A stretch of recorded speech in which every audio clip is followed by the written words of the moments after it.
नमस्कार, मैं अशोक कुमार पांडे। स्वागत है आपका टीसीएच लाइव पर। हाजिर हूं इजराइल, फलस्तीन, लेबनान, ईरान, मिडिल ईस्ट और इसके बहाने सारी दुनिया की खबरें लेकर। कल की खबर यह है कि 25 नेशंस ने, 25 देशों ने, और मजेदार बात यह है कि अखबारों ने छापा है कि इजराइल के 25 चाहने वालों ने, अलायंसेस ने, जो हमेशा इजराइल के साथ खड़े रहते हैं, जिसमें यूके है, जिसमें फ्रांस है और यूरोप के ज्यादातर मुल्क हैं, उन्होंने डिमांड की थी कि जल्दी से जल्दी गजा के अंदर जंग रोकी जाए, क्योंकि हालात लगातार बिगड़ते जा रहे हैं। लोग भूख से परेशान हैं। फ्रांस की मैं बात बताऊं, फ्रांस की न्यूज एजेंसी है एएफपी के जो संवाददाता हैं वहां पर, सहाफी हैं जो वहां पर गजा के अंदर जो रिपोर्ट कर रहे थे, उन्होंने एक वीडियो बनाकर साफ साफ कहा कि अब हमसे रिपोर्टिंग नहीं हो पाएगी, क्योंकि हमारे पेट में अनाज नहीं है और बिना खाए हम अपने अल्फाज, अपनी खबरें दुनिया तक पहुंचाने में बिल्कुल भी कामयाब नहीं हो सकते हैं। वो पूरा जो वीडियो है वो इसीलिए दुनिया को ये बताने के लिए था कि गजा के अंदर खाने की दिक्कत कितनी ज्यादा बढ़ती जा रही है। 1/3 लोग, कहा जा रहा है कि गजा के अंदर 1/3 लोग ऐसे हैं जिन्होंने कई दिनों से खाना नहीं खाया है, यानी हर 10 में 3 से ज्यादा लोग ऐसे हैं जिनको कई दिनों से खाना नहीं मिला है। यही वजह थी कि जो नेशन हमेशा इजराइल के साथ खड़े रहते थे, जिन मुल्कों ने इजराइल को पैसा दिया, हथियार दिया, हर तरह की इमदाद की कि इजराइल गजा के लोगों को मार सके, वो अब नाटक कर रहे हैं, बयान जारी कर रहे हैं कि गजा के लोगों को छोड़ दिया जाए, गजा के लोगों तक एड पहुंचने दी जाए, इमदाद पहुंचने दी जाए और जंग को तुरंत खत्म किया जाए। ये बात 2 साल बाद उनको सूझी है। लेकिन आप देखिए इजराइल उनकी कितनी इज्जत करता है। बयान आया और बयान आने के तुरंत बाद एक बयान जारी होता है इजराइल की तरफ से, जिसमें इस डिमांड को पूरी तरह से खारिज कर दिया जाता है। बस उसके बाद खामोश, उसके बाद आगे कोई कदम उठाने को तैयार नहीं है। कोई ये कहने को तैयार नहीं है कि हम हथियार नहीं भेजेंगे, अब इजराइल की मदद नहीं करेंगे, ये नहीं करेंगे, वो नहीं करेंगे। बातें सबसे करवा लो। पोप का बयान आया था, आपको याद होगा, जिसमें उन्होंने कहा था कि ये बार्बरिज्म जो चल रहा है गजा में, उसको बंद किया जाए। बहुत अच्छा बयान था, लेकिन बयानों से पेट नहीं भरता।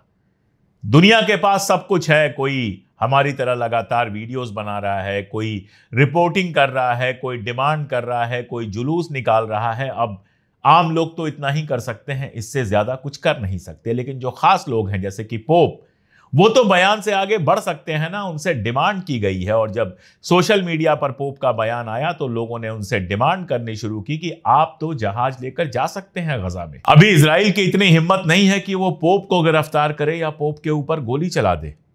आपके पास तो है वो ताकत, वो रुतबा है आपके पास। क्यों नहीं आप जहाज में माल भर के गजा पहुंचते हैं और वहां के लोगों को इमदाद बांटना शुरू करते हैं। एक बार आप ये करना शुरू कर देंगे तो बहुत सारे लोगों को हिम्मत मिलेगी, बहुत सारे लोग आपके पीछे पहुंचेंगे। क्रिश्चियन मिशनरीज पहुंच सकती हैं और भी बहुत लोग पहुंच सकते हैं। लेकिन पोप बातें तो करते हैं, बयान तो लगातार देते हैं। अब जब लोगों ने यह डिमांड की है कि गजा जाइए और वहां लोगों को इमदाद बांटिए, यहां बात करने से क्या होगा, तो देखना है कि पोप आगे बोलते हैं या फिर अपनी जबान सिल लेते हैं। क्या पोप भी इजराइल से डरते हैं? क्या पोप की भी इतनी हिम्मत नहीं है कि जहाज लेकर इजराइल के अंदर जा सके, गजा के अंदर जा सकें, सीज को तोड़ सकें? अगर यह हिम्मत नहीं है तो यूरोपीय नेशंस और क्रिश्चियंस को भी सोचना पड़ेगा कि एक इजराइल जैसे मुल्क को उन्होंने कितना बड़ा शैतान बना दिया है, जो अब उनके वजूद के लिए ही मुश्किलात पैदा कर रहा है। उधर एक खबर बेल्जियम से आई है। यह खबर इंटरेस्टिंग है। बेल्जियम में एक म्यूजिक फेस्टिवल चल रहा था और उसमें एंजॉय करने के लिए पहुंचे थे कुछ सैनिक, आईडीएफ के कुछ सैनिक, इजराइल के कुछ सैनिक वहां पर एंजॉय करने के लिए, रिलैक्स करने के लिए। बच्चों औरतों को मारने से काफी थक गए थे तो रिलैक्स करने के लिए बेल्जियम पहुंचे थे। हिंद रजब फाउंडेशन के बारे में मैं आप लोगों को बता चुका हूं। हिंद रजब 6 साल की बच्ची थी जिसकी देह में 30 से ज्यादा गोलियां निकली थी। उसी के नाम पर एक फाउंडेशन बनाया गया है। इजरायली, खास तौर पे इजरायली सैनिक जहां भी जाते हैं उनको फॉलो किया जाता है और उनके खिलाफ वार क्राइम का मुकदमा चलाया जाता है। बेल्जियम में भी यही मुकदमा दायर किया गया। कई और जगहों पर जब मुकदमे दायर किए गए थे तो इजराइल के सैनिक वहां से भाग आए थे। लेकिन बेल्जियम में जब यह मुकदमा दायर हुआ है तो हिंद रजब फाउंडेशन ने बताया कि 2 सैनिकों को बेल्जियम की सरकार ने बाकायदा गिरफ्तार किया, गिरफ्तार करके उनसे विस्तार में पूछताछ की, हालांकि उसके बाद रिहा कर दिया। आगे क्या होगा हम नहीं जानते हैं, लेकिन यह पहली बार हुआ है कि इजराइल के सैनिकों से यूरोप के किसी मुल्क में पूछताछ की गई है।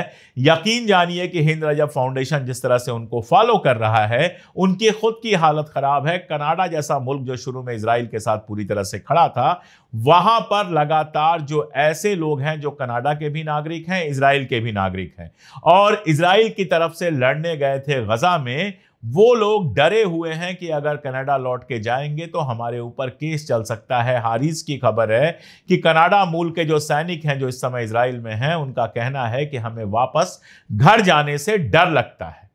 इसलिए गजा के लोगों ने इस बार कुर्बानियां बहुत दी हैं, अब भी दे रहे हैं, लेकिन उस कुर्बानी का हासिल यह तो हुआ है कि पूरी दुनिया में फलस्तीन को लेकर एक सोच बनी है।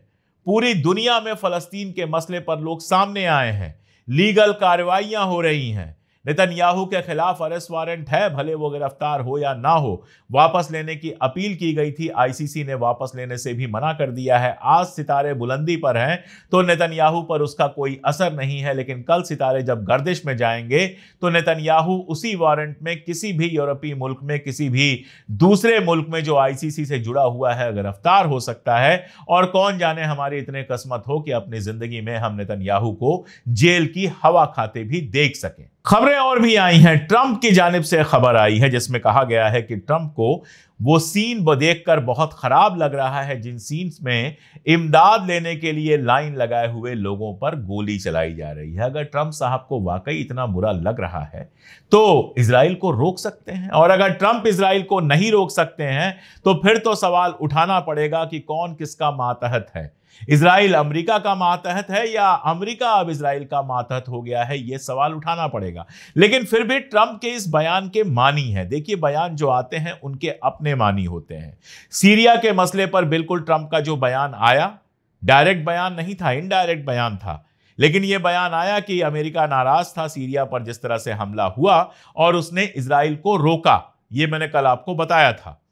उसका असर यह हुआ कि इजराइल वाकई सीरिया पर हमला करना रोक देता है। फिलहाल सीरिया पर इजराइल के किसी हमले की खबर उसके बाद से नहीं आई।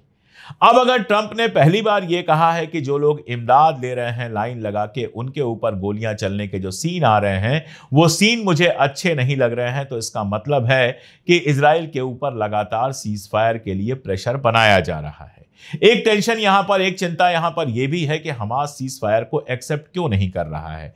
मैंने कल बहुत डिटेल में बताया था कि हमास के सीज फायर ना एक्सेप्ट करने की क्या वजूहात हो सकते हैं, क्या क्या वजहें हो सकती हैं जिसकी वजह से वो सीज फायर को एक्सेप्ट नहीं कर रहा है। सबसे बड़ी बात तो वही है कि जो 2 कॉरिडोर बना दिए गए हैं, एक रफा में, एक गजा में, और जहां पर इजरायली सैनिकों के रहने की बात है, वो एक ऐसी टेंशन है जो लगातार बनी रहेगी और सीज फायर के दौरान और उसके बाद भी इजराइल के पास वो इख्तियार रहेगा कि वो हमला कर सके। और दूसरा ये कि अगर सीज फायर परमानेंट नहीं होता है तो 60 दिन के बाद इजराइल निश्चित तौर पर हमला करेगा, जो अपने आप में मुश्किल चीज हो जाएगी। 60 दिन बाद जब इजराइल हमला करना शुरू करेगा और हमास के पास कोई भी कैप्टिव नहीं होंगे, कोई भी होस्टेज नहीं होंगे, तो फिर किसी और सीज फायर की बात करना बहुत मुश्किल हो जाएगा। दुनिया में कोई भी हमास की सुनने वाला नहीं है, ये तो हमने देख ही लिया है।